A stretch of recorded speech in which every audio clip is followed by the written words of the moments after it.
Okay, here we have the church's steam cleaner, and with this comes a written set of instructions that will define exactly what needs to happen here. The first thing you want to do is obviously clear your area and vacuum very carefully. Make sure you get up anything found on the floor as much as possible. And then you want to fill the front tank here with somewhere around 10 to 15 gallons of water. And you can use the carpet cleaner that we keep in the janitor closet, and there are instructions about the dilution on the back of it. I keep a old pot bottle that I've rinsed out and cleaned out to mix the solution, because it's a 20-ounce bottle and you can figure out how many ounces you need. And I just put it in there. So that's in the front tank, and then you seal it, it just screws on. The rear tank here is your exhaust, the dirty water tank.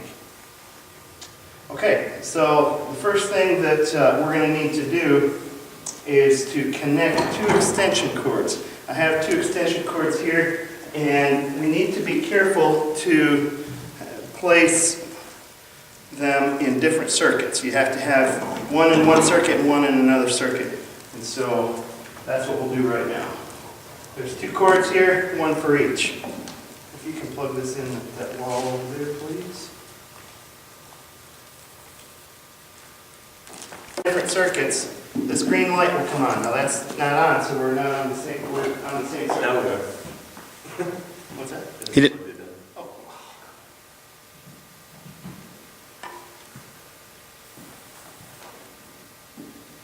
See, the green light's on there. Oops. Unless I unplug it.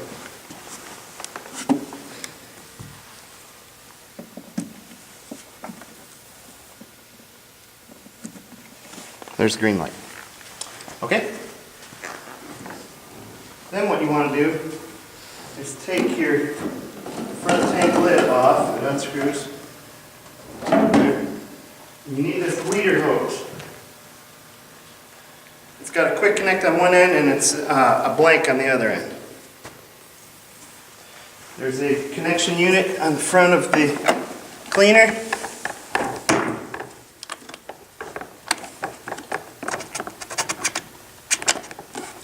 You just connect it there and put the end into your tank. All right. On the back of the unit, at the bottom, is this knob right here. You want it turned all the way open counterclockwise. This is your pressure knob, and it controls how much pressure is in your pump. Once you have that, you turn the pump on. It's the middle valve, or the middle switch there. And as you do that, there'll be some bubbles that come on the inside of the unit as it works its way in.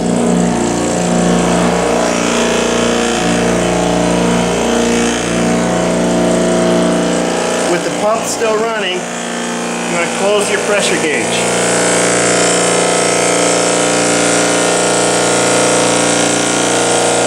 Probably won't do much right now because it's just cycling through, but you're preparing it for the actual wand.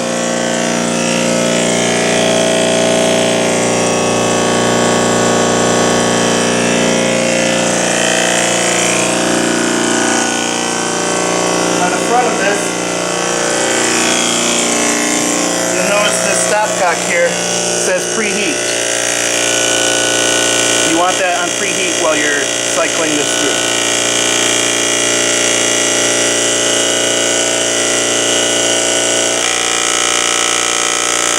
Okay? You turn the pump off, and we're going to connect the actual hose to the unit. This is a regular air hose that's been converted for our purposes. And it's got quick connects on either end. One connects to the unit and one connects to the wand.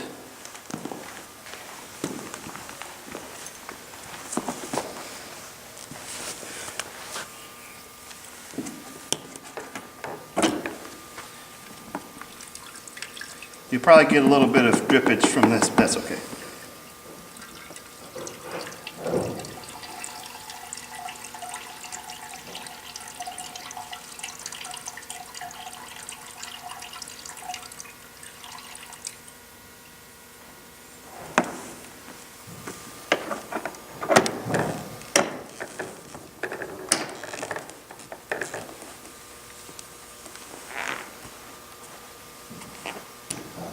And you grab your wand.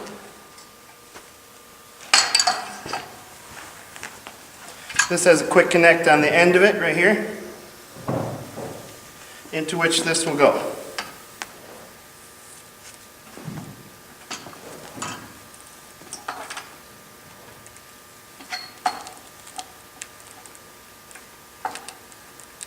Maybe.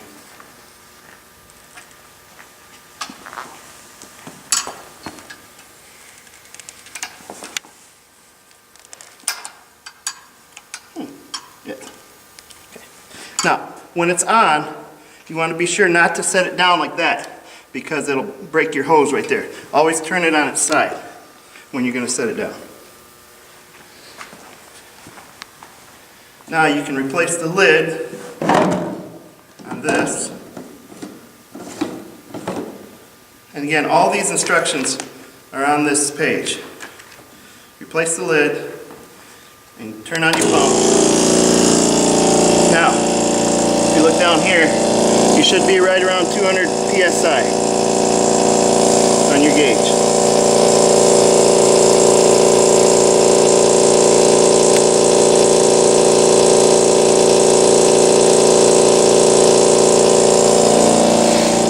As this is running, you can turn on this other button, the one on the right. It's your heater. And so it'll preheat the solution even more. The maximum heating is 150 degrees in the tank and 170 degrees at the end of the wand. And it will increase the temperature about 1 degree per minute as you're preheating it.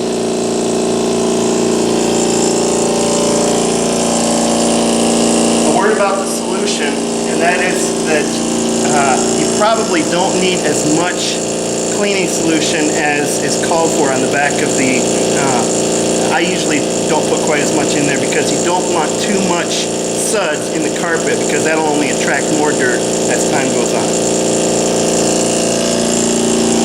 Once you've let it preheat for a while, you want to turn the pump off and then come around here to the front and turn the stopcock from preheat, where it is right now, you turn it to clean. It's very important that you turn your pump off when you're going to turn that stopcock, because if you don't, it'll damage the unit. Once that's done, you're ready to clean. And so you attach your vacuum hose.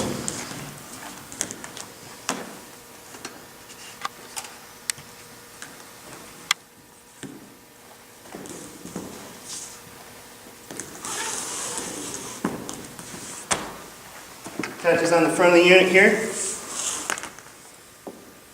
It just slides right on. You want it good and tight. Goes all the way on so you don't see any of the silver anymore.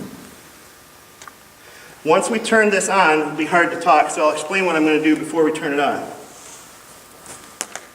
What you want to do is go to the front of where you want to clean, set the unit down so that it's, the head of it's parallel to the floor. And then as you pull it back and you push it down, you pull the trigger right here. You squeeze the trigger as you pull it back and push down like this for, say, 6 feet or so, something like that. And then you go back over the same path slowly, letting the vacuum pick up any excess water. And you'll be able to tell where you've gone because of the wetness of the carpeting. You'll be able to notice where you've gone. So you release the trigger on the return? Yes, as soon as you get here, where you're done going this way, you release the trigger, and then you vacuum up. If you come to a spot, pretend that there's a spot here on the ground, or on the carpeting, and it's more than you can just get with a casual once over. What you want to do is go at it from a different angle. And you may want to keep the trigger down just a little bit and kind of scrub it as you go from a different angle, varying the direction of where you're sucking up on the nap of the carpet.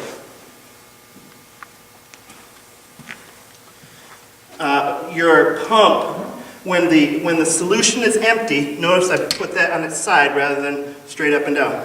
When the solution tank is empty, the pump will change its tone, and you'll notice right away. Not only that, but you won't get any water when you squeeze the trigger. Or when the reservoir for the dirty water is filled, it'll make a noise that you'll notice that's different. And so what you want to do is you want to turn all of your switches off, and if you haven't already done so, you want to depressurize the wand by, when that's off, you squeeze the trigger for a couple of seconds and all the pressure goes away. And then you take the whole unit, you can disconnect everything, take the whole unit to a place where you can empty it, and all you have to do to empty it is, this is just hooked right here. You unhook it, you take the lid off of it, and you just put this lower than the tank and into a bucket or outside, and all of that will come out and you'll be fine.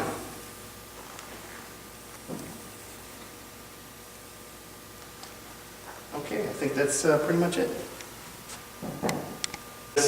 For draining the tank and cleaning it out, but basically what you want to do, if you have solution left over after you're done cleaning, you can reconnect this bleeder hose that we started with right at the front again and turn your pump on, and you can just empty this into a bucket and it'll empty your entire solution tank. After you're done, what you want to do is put some clean water in the solution tank and use this bleeder hose and spray out into the reservoir for the dirty water and just clean that all out. And then you can dump it out as we showed you before. Okay, I think that's it. We're ready to start. You can put all three of these switches on at the same time because it'll keep your water hot, it'll make your pump run, and the one with the fan on it is for your vacuum. So here we go.